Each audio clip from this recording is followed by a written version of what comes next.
the battle against the band of the Coldstream Guards, but if you can ignore the sound seeping in from downstairs and join me in a little march through history. We are all small businesses, some larger, wider, older, greyer, fatter, blacker than others. But we are all small businesses. I am, you are. But perhaps there are things about small business that you don't know. Now what I'm going to do now is something that hasn't been done since the year 1067. And that is, those who are familiar with history, unroll a scroll that will take you through time.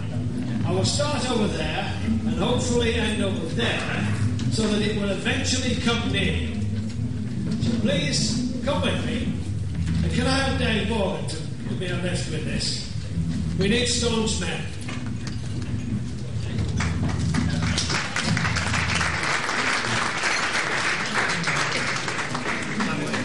Just hold his hand. Come on, Dave.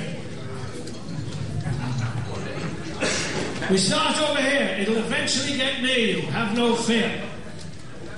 Hold it high, gentlemen. Hold it very tight. Right. Keep on rolling.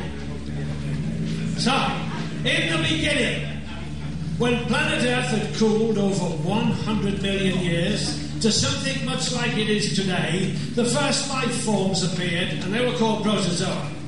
They were microscopic, but as everyone here knows, they demonstrated an eternal truth. Hold on. Everything begins very small.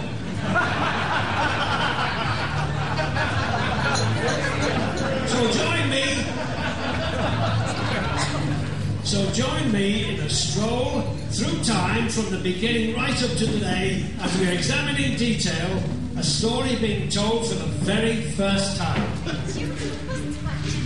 This is Roll from Life, incidentally. The illustrated history of small businesses. Can we have a gentleman to hold here, please? Can we have a volunteer just to support this? There must be a man here from a small business. There's one, bravo, well done, sir. An epic saga of those brave souls who, through the ages, steadfastly went ahead with an idea they thought would work. Some made it on their own, like Smith's boiled egg decapitators and fireman's strike braziers with vegetation surround. Others were not so lucky. Gribbly's self-emptying sack and speed camera passport photographs sank without trace. But let's go back to the very beginning and a group that got it so very, utterly, totally, disastrously wrong.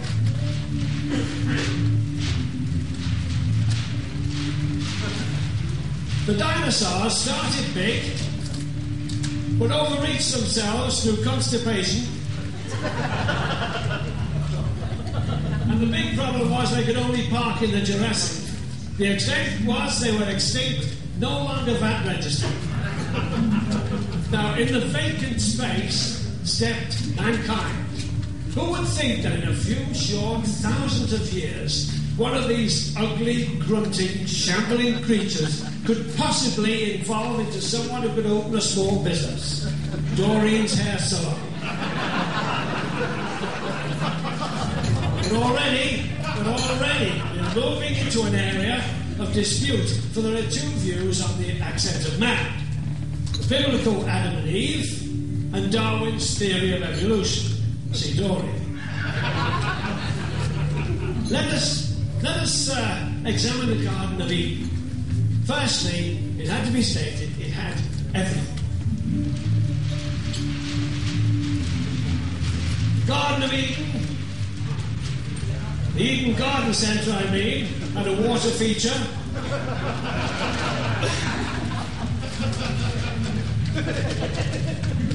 Ornamental pots, tree of knowledge, talking snake for the kids, and even a big voice in the sky saying, special honours this week in wrought iron patio furniture.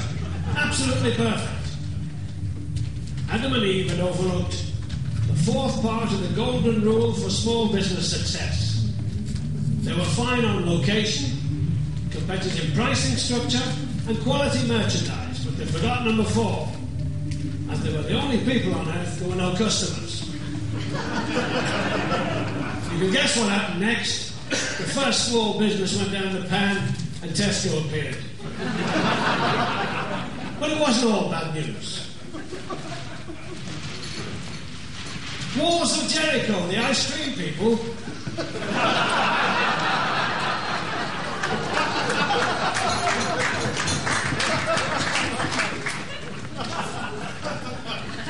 Don't want anybody enjoying yourself. This is a history lesson. Walls of Jericho, the ice cream people, suffered an horrific attack by trumpeting VAT inspectors, but survived. And so much depends on luck as when Sodom and Gomorrah were destroyed.